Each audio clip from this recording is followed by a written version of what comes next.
Today, I'm taking you inside this Canal home. We're going to discuss the pros and cons of living on the Canal, and then I'm going to take you around the neighborhood and over to the brand new Publix. Let's go.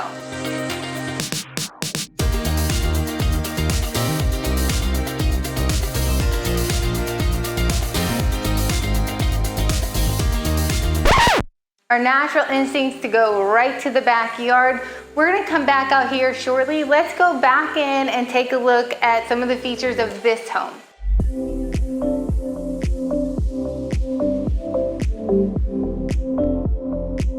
So this house is a 4-bedroom, 4.5 bath. One of the full baths outside off the patio where we were just at, we just entered the master. So this house is priced at $1.5 million. It is a 4-bedroom, 4.5 bath. Like I said, concrete block home with a pool and a spa. It is just under 3,000 square feet. And this is one of the wider canals, which makes it very desirable. It's around 100 square feet wide on the canal. A lot of them run from 75 to 90. But it is nice when we get above that because they do tend to stay deeper and just a little more space between you and your backyard neighbor. So this house will need updating, I'm sure, and but we're going to show you around and show what you get for $1.5 million here in Hobe Sound today. It's got 2 walk-in closets, vanity, tub.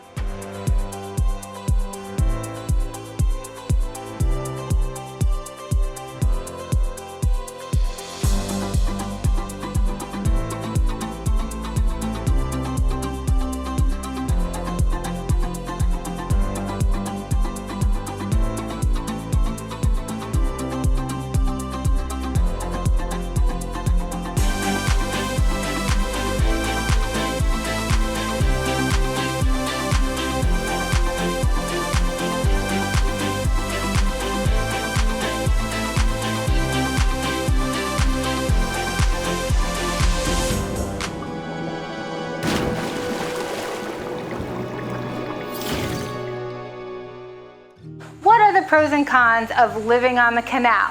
The pro would be you get access to water after work, which is fabulous. I love coming home, jumping on the boat, having an hour out on the boat relaxing, makes you feel like you're on vacation. The whole day is kind of dissolved when you get onto the boat in the evenings. Love that. A con would be the evening no-see-ums. They definitely come out for a good hour, hour and a half. The closer you are to a bunch of mangroves, the worse those no-see-ums are. And they can get through these screens. I don't care what anyone tells you, they can get through the screens. A pro about living on the water is the value of your home does tend to hold better than in other neighborhoods. And one of the cons of living on the water is that the water does carry sound. So I guarantee right now the neighbors can hear me having this conversation with you. When the train goes by, even though we're further from the tracks, you can hear the train. So there are some pros and cons to living on the canal. It is not for everybody. Also, a majority of our canals are not in a homeowners association, which can also be a pro or a con depending on the lifestyle that you have. Not living in a homeowners association would mean that you don't have a monthly due, but it also means that your neighbor could have a broken down truck. But they won't tell you that you can't paint your house aqua if you want to. We're in a homeowners association, it probably is going to be beige or white. So it all depends on the lifestyle that you're seeking. There are many different options here in Hobe Sound, and I'm excited to explore them all with you. So today we're gonna go look inside this home that's for sale on the canal. It's likely not gonna be available when you're seeing this video, but if you like the idea of living here, just hit me up and we'll find the right home for you. Let's go.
we just discussed the pros and cons of living on the canal, and we saw the house. So I'm going to take you up and down Royal so you can see what other homes might look like in the area.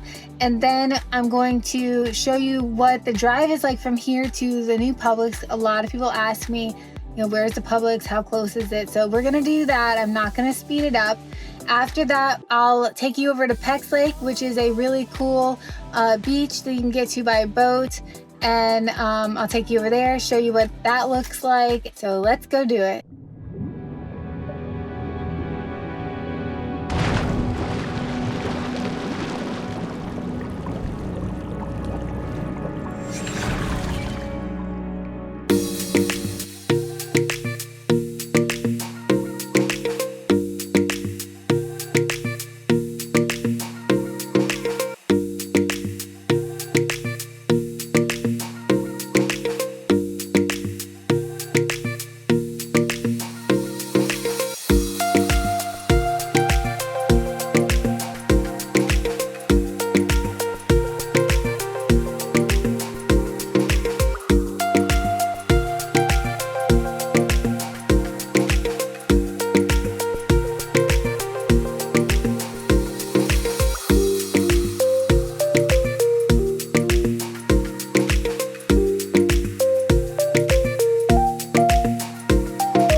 Publix in about 5 minutes, and now we're gonna go in and get dinner.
Pecks Lake.